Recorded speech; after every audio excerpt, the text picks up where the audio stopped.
OP14 has officially been out for a week in the Eastern region and heading into the first official OP14 Japan Championship, which, by the way, we will cover on this channel, so make sure to subscribe if you want to see that. OP14, in my opinion, has completely changed the game. Once again, similar to how OP13 changed the game, but in essence, diversifying the format a ton. This is my old EBO3 Eastern format tier list that we made on the channel a couple ago, beat for beat, exactly what card I put in what place. And so we're going to be modifying this and adding the OP14 leaders in this video. But first, because I got to pay rent this month, let's hear from our sponsor. Listen, if you've seen my videos or you've maybe seen me at an event, I love Nengarden playmats. And especially with Black Friday, now is an insane time to get your very own playmat. Or maybe a gift for somebody else. All of the standard playmats are going to be cut at a discount. And not only that, you've got stickers, pins, apparel, that's also going to be discounted on the website. And these discounts are already so good, and you know I've got a code there for a discount of your own, but it's actually been bumped up to 10% to help you save even more on this Black Friday. Make sure to stack up the savings and get a great gift for either yourself or somebody else this holiday season. The link to Nengarden's website where you can get your next favorite TCG product is in the description below. Thank you so much to Nengarden for sponsoring this video, and let's get back to that video. I've gone ahead to start out this tier list video retitling some of my categories. No, I haven't moved any leaders yet. BDIF, simple BDIF, consistent tops and wins. In the EBO3 and OP13 format, I thought these three decks were a cut above the rest, and I wouldn't really expect any other deck to beat these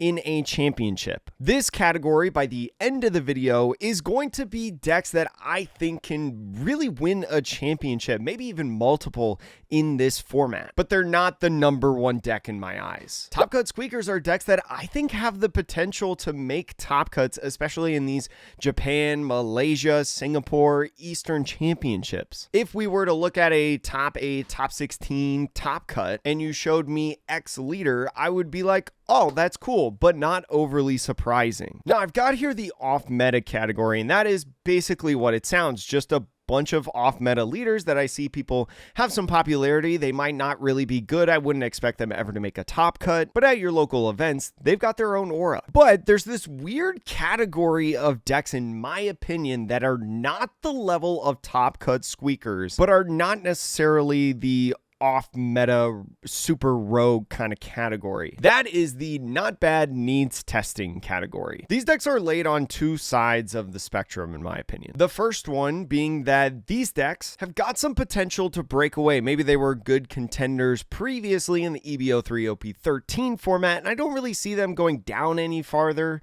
but not necessarily going up any farther. The other side of the coin could be there are decks that I think could join into the meta, going from obsolete to maybe even going up to top cut squeakers. But I think there's a lot of things that need to be fleshed out. Maybe there's not really a deck list that needs to be found, whether it's a brand new deck or a deck that hasn't been around for the last couple formats. The first thing that I'm going to do, so in OP13 and EBO3 as well, I've talked about how there is a big three, Ace, Emu, and Zoro, and none of the other decks really touch that level. But I did mention that Zoro was my most fringe of the three. Like, he was definitely third out of the three. And there's a conversation of whether or not he could have been in this one tier lower or stayed up here. Actually, in the OP14 format, I genuinely think Zoro is a top cut squeaker deck. Don't get me wrong, I think the deck is good, but the amount of people that are playing Zoro have been absolutely disappeared, it feels like, in the East. And watching several videos and different matchups, I feel like some of these other decks that are in the top cut squeaker category, in the consistent tops and wins category, can just beat Zoro. I think Zoro is still meta viable. I think it's still a good deck, but it's not nearly as powerful as what it once was. I'm also going to slide Bonnie down into the top cut squeakers. If I had to like rank these in each category, which I won't, by the way, that would just take way too much time and thought, I think that Bonnie is definitely at the front of this category. We've seen it time and time again, especially in the Eastern format, where Bonnie all of a sudden comes out of nowhere and just really excels, is a top meta contender. There's especially some builds of Bonnie that I think are really interesting that we can go later in a future video of OP14 deck lists, to where I still think it's pretty good. It's got a couple matchups, though, that it really struggles against, and my fear of Bunny is that those matchups are going to be super popular. I've also got Roger in here in the top cut squeakers. I think it's the same category as Bunny, to where, like, it's kind of in the front. And we saw generally as a trend of Roger at the end of the EBO3 format become like the third most popular deck in these championships. Especially with the introduction of the 8-cost Roger promo, becoming a 9k leader is just awesome in all facets through your opponent's turn. You become so big, it's so hard to swing at Roger. And I still think he's definitely a meta contender. UP Luffy, pretty much for the same reasons I'm going to throw down here in top cut squeakers. I like Luffy as a deck. I think it does have some flexibility and stuff that you can play, especially with the introduction of EBO3. And I think if you want to rock him through this format, you could do so. Sabo, I'm also moving down to top cut squeakers. We definitely saw an upward trend of Sabo with the EBO3 format and also the McDonald's promo Sabo that came in. And he had an appearance in one of the Japan Championships. Unfortunately, both of those in that championship losing in the top 16, though. I think he's still going to be very interesting in this format and still a meta contender viable deck. So if you're like me and you like this one, just keep holding on. Yamato, I'm going down into the rogue category. Even though it's EBO3 boost that it did get, it didn't really do anything that I thought it could. Even at the local level, it felt like. Anel and Lim, I'm throwing down into the rogue category. I think Lim is definitely at the top of this list in the off meta category, but it's so hard with the Eastern meta because I feel like the Western meta loves Lim, but the Eastern meta does not touch Lim at all. I don't know why, but I don't see anybody ever play Lim out in the East. Smoker continues to be underwhelming in my opinion, so I'm throwing it in the off meta category. Bello Betty, I think I need to put it in the testing category, right? Bello Betty excelled because it can absolutely blast through opponents, right? A very linear meta or centralized meta. And if you could just go faster than it, then you dominate. OP13, very similar to what we saw in like OP11. But similar to what happened in OP12, I think Bello Betty kind of takes a step back a little bit because this format becomes more diverse. Some of these new decks that get introduced into the format just know how to deal with Bello Betty. I'd be very curious to see Bello Betty a little bit more into these brand new decks and some of these other top cut squeakers to really get a gauge on where it is, and that maybe it just needs to be built in the right direction to really excel. I think Zoro Sanji is kind of in that same category as Bello Betty, right? Just the more wide open format, you have a lot more natural counters coming into the meta game to Zoro Sanji, so I would kind of move those alongside each other. Uta, I want to see go into testing. I really think with Uta, there's a potential build now that we have so many film cards introduced into the format where Uta could really make some noise, but I don't know what that build exactly looks like. But every so often I see a video and a deck list that just like, it does really, really well in this certain matchup. And I hop back on the train of like, oh my gosh, especially because Uta way long ago won the EBO1 Japan Championship. I don't know, just so many good film cards that were in 13. You get a little bit of addition in 14, like with that new Usopp, which I've seen actually way more often than I thought I would in Uta deck lists. I don't know, like I think we just need to keep trying. I'm gonna add a ton of the other decks that I have in here because I have a couple more in here, but I'm gonna speed through it. Also, real quick about Hannibal as I take a quick pause. That new Hannibal card is actually so good, and I'm gonna talk about it here in a sec in a different deck actually, but I don't know, maybe it pushes Hannibal to like can actually win locals, you know? I also almost forgot, I think Pluffy needs to go back down into kind of the off meta category. Pluffy really excelled at the beginning of the OP13 format and just slowly has just down, down, down, down. We'll see in the future if I hold it higher. Now, let's start moving some other decks up, including Blue Purple Sanji. Blue Purple Sanji with that new Reiju is actually so good. One of the things that you'll see me talk about with some of these different lists is that removal is kind of back on the map a little bit, especially with a more diverse format means less people playing Emu. There's more opportunity to do stuff like cheating out Red Rock, cheating out Boof Burst, to be able to have so much potential. I really like Sanji, and it wouldn't surprise me in the EBO3 format to see one jump into the OP14 top cuts of these different championships. And honestly, I think Sanji might be in the best position it's ever been since it released in OP12. Another deck that I am so curious about. I am so curious about Ivankov. I have started watching so much more videos with the new Shuryu that got introduced into the deck, including also the Hannibal, right? Especially when you talk about the Ace matchup, right? I've talked about previously in Ace where a lot of times if you just remove the new gate, no matter how it is, you can just win the game because you kind of like stomp on their momentum. The Shuryu being able to remove any character on the field, and even though you trash your entire hand, you're just going to draw it again with the Ivankov effect, with the Inazuma effect, right? It definitely needs more testing, and I've started to see more and more people talk about it, including in our Discord, but I really think there's a chance to play Inazuma right now in this format. It's so funny. It has a pretty good chance of being in this off-meta category, though, I will say, but I think that it deserves its chance for testing. I also think Promo Nami needs to go into the testing category, right? Especially because this includes oh, by the way, I need to change this to OP14 now. My bad. Especially because Nami with the EBO3 cards can definitely do some dangers with that one girl with the ice cream scoops. Just a broken card, and still having access to other cards like Kaya, Gavel, Rubber Band, Sanji's Pilaf, and even the one-drop Nami Searcher. There's a legitimate chance with Nami that we could see it potentially make into the top cut. The thing about this format is I don't really see bottom decking as much as a problem. So if you can find a build and you can find a rhythm that consistently can get you kind of what you used to be, I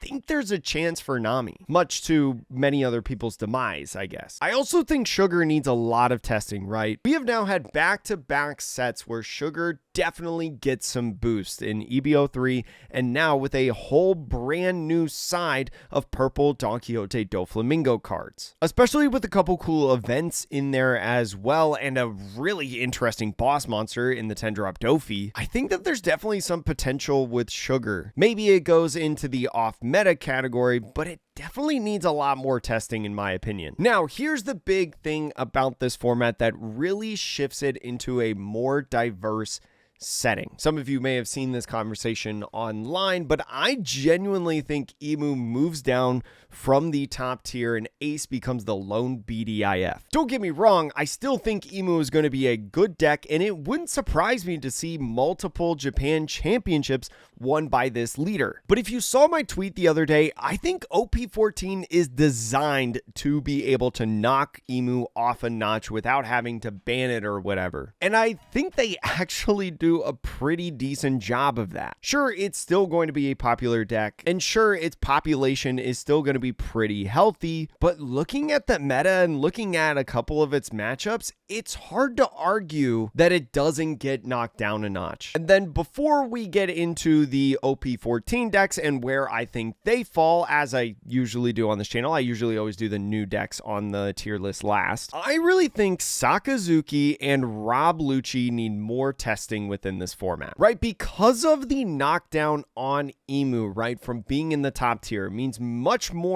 Emu decks appearing in championships in terms of population. That means a lot of these decks can start moving up, right? Not only becoming more populous within the format, but having a better position within the meta, especially because Rob Lucci and Saka, part of the reason that they were booted out of this format was because of stuff like Emu. I don't know. I think there could be a way for them to reappear, especially now because you can head into a tournament and you don't have to expect potentially to face off against multiple Emus in like a Swiss bracket. Rob Lucci, typically excelling against green decks, might be in a pretty good position because, well, there's a pretty new green deck that is pretty good heading into this format. Probably not going to surprise you, but Dracula Mihawk, I think, is part of the consistent tops and wins category. This leader is just so good in my opinion. If you can get into a situation with this leader that you get the stage out, you get the Tashigi, you get 7-drop Shanks, but also the 9-drop Dracul Mihawk. This Dracul Mihawk is actually so good. Not only because of your leader effect can you stun a 9 cost basically on an on play, but on top of that, every single time this character swings, he can stun a 9 cost, and then basically has ace leader effect attached on this card. When he sticks his stuff out on the board, it is so hard to beat this deck. This deck can not only be pretty aggressive at times, but also elongate a game playing this 9-drop Mihawk, playing the 10 cost Law and Beppo, which you may have seen online. I mean, I'll put out a market watch video next week of the OP14 format, but I would highly recommend to make sure that you have Law and Beppos, because just about every single freaking Mihawk list that I see plays 4 of that card, and I don't see it going away anytime soon. Especially if stuff like Rob Lucci and Sakazuki can beat Dracul Mihawk, I think that puts you in a legitimate chance to potentially be in this format. I know that a lot of these decks, especially green, play the 3-cost Tashigi, there's other protection effects you could see. I don't know. I'd be curious about Rob Lucci especially. Sakazuki, I think, is more likely to be in the off-meta category. I just wanted to include it as well, because I was like, but you got the whole OP12 Navy package if you could do something with that. But Rob Lucci, man, we saw Rob Lucci run the tables for a while, even when the odds were stacked against it. And I feel like it's just one format away from coming back. Going into what I would consider to be the least viable leaders, right into the most viable leaders in the OP14 set of decks, I honestly think Gecko Moria and Trafalgar Law need a bit more testing. I feel like Gecko Moria has the most obvious chance to become into this off-meta category, right? The list is just kind of tough, but I think there's an idea that's there, and there's a core concept of decks that I'm seeing people run that are so close, I think, to just being really freaking good. Trafalgar Law, on the other hand, I think has a lot of really good qualities, but I think you need to end the game really fast. Most all decks in videos that I see go up against this Trafalgar Law really go into like a starve method, right? They try to get you to run out of cards in hand, and then OTK you, take like 5 life, win the game in a single turn, going from 5 to 0. I think especially because Trafalgar Law really has like a limited card pool with the Supernova stuff, even though it also switches around with Heart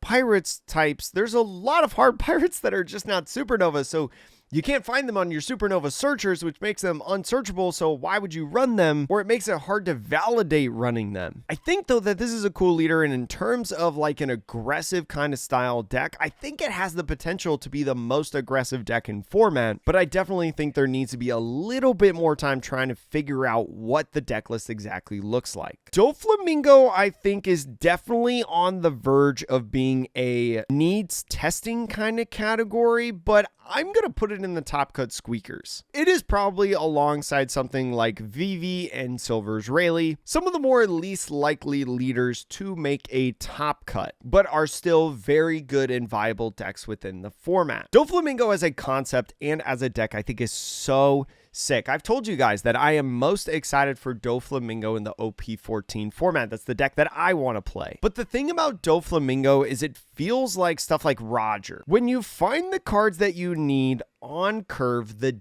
deck is borderline unstoppable. It can be such a good deck, but if you miss a beat at all, it kind of falls apart. Some stuff with the deck is easily counterable. So I think it's kind of like a mix between like the needs testing, but also top cut squeakers. Like I see the vision and I see it being there, but I don't know if we've seen the exact deck list through the beginning week, and it's still very early. This is very much like a predictive tier list of what the best version of this looks like. I originally said I think that I didn't think that you needed to run the 5-cost Rocinante in this deck, the one that restands Dawn at the end of turn, but after watching several videos, I've kind of flipped on that idea now. I do think you need to run it. And I think it'll be really curious showcasing that and a couple other deck lists of these different OP14 leaders in a video, I think tomorrow. It'll either be like tomorrow or Saturday. Not sure yet. I've also got Crocodile in this, and I would consider Crocodile to be much more viable than Doflamingo. Like if I could have another tier just like right here, I would. but I feel like that'd be kind of silly. Crocodile has been pleasantly surprising to me. I really like this leader, especially because at the beginning, we had a real struggle on how this leader identity was going to be. But with Crocodile, especially being able to get extra effects with the 0 cost or an 8 or above, having access to a Miss All Sunday that works great with your leader effect, but also is like a mini gecko. Having this Crocodile, which is so much value in your deck, it's kind of crazy how much this can get you. And having a good mix of these cards alongside you and some bonkers counter events, by the way, make me feel like that Crocodile is just in a pretty good spot. I'm not sure how much Crocodile's flexibility as a deck is, right, compared to something like Dracula Mihawk, because I think most of the Crocodile lists that I've seen are pretty much the same. They contain primarily just OP14 Baroque Works cards. Sometimes we see a little bit of stray, like I've seen PRBO2 blocker Sabo in there, but Croc is actually a difficult and viable deck to deal with. I think he's definitely in one of these top cut squeakers. Wouldn't surprise me even this weekend to see Crocodile make the top cut of the Tokyo Championships, and we'll just have to wait and see. Jimbe, I also think, is a very good deck. Again, I'm not going to rank these, but I think Jimbe kind of floats the line between one of these two, but more than likely just in this upper area, right? I talked about Bonnie kind of being the top of this category. I think Jimbe's up there as well. Jimbe has been pleasantly surprising to me, especially with its aggression that it's able to utilize with its bunches of bodies on the field, the raw draw from Fisher Tiger, and then the ability with the Jinbei makes it just such a powerful deck, in my opinion, a hard packing punch. And let's not forget, one of the better 7 Warlords of the Sea cards, Perfume Femur, is so gross within this deck, in my opinion. You really have to walk a balance with this leader, and I think especially if you know your matchups, you know exactly when to use your leader effect and how aggressive or how passive you have to be, when to fight for board, when to swing and lead. This Jimbe deck is pretty doggone good. And then the final leader, Boa Hancock, I think is in the consistent tops and potentially wins category. Wouldn't surprise me to see Boa Hancock win, especially because a lot of these different reasons as Jimbe, you see a lot of these Boa decks play a ton of play triggers, right? A sudden body coming out onto the field, similar to like Bello Betty. You see the ability that if you KO some of these characters that Boa Hancock has, you have to self-inflict a life. And then as a finishing move on top of that, this deck also runs Perfume Femur. I think that EBO3 is a big boost onto this deck though, so I think it's going to make some noise more so than when the West will get it, because we have to wait like a month for the EBO3 cards to come in. But I've been pleasantly surprised with this leader. I've been surprised about its diversity, right, in terms of different deck builds that you can play, and I genuinely think it's a formidable deck in this format. I think in OP13, I think in OP14, these are the two best decks to come out onto the scene. They do a pretty decent job against Emu. I just think like Ace gives a little bit of trouble, especially for Dracula Mihawk. I think Dracula Mihawk struggles into Ace. I think Boa Hancock has a decent chance against Ace, right? Especially with Perfume Femur. And Boa having the potential to just be extremely aggressive or build the board incredibly fast. I think people are going to like this format a lot more than what they felt in OP13. And I'm not going to sit here and say that this tier list is probably totally correct. This is just what I've come up with watching a ton of Japanese videos, seeing a ton of Japanese deck lists. I mean, and also listening to a lot of like tier list and meta discussions among those Japanese players. Again, the Tokyo Championships are this weekend, and we will cover them on this channel, so please make sure to subscribe if you want to see that and a lot of OP14 content here. And I hope you enjoyed this video. Let me know your thoughts about the tier list in a nice way, of course. I love having different conversations. I'm definitely flexible on some of these spots. If you personally think that a deck should move up a tier or move down a tier or be included somewhere in general. This is just the first draft. Usually with my Western tier list, I have a much more studied version, while the Eastern meta, because it's the first look at the meta, is definitely more predictive. Thanks again for watching. I'll see you later.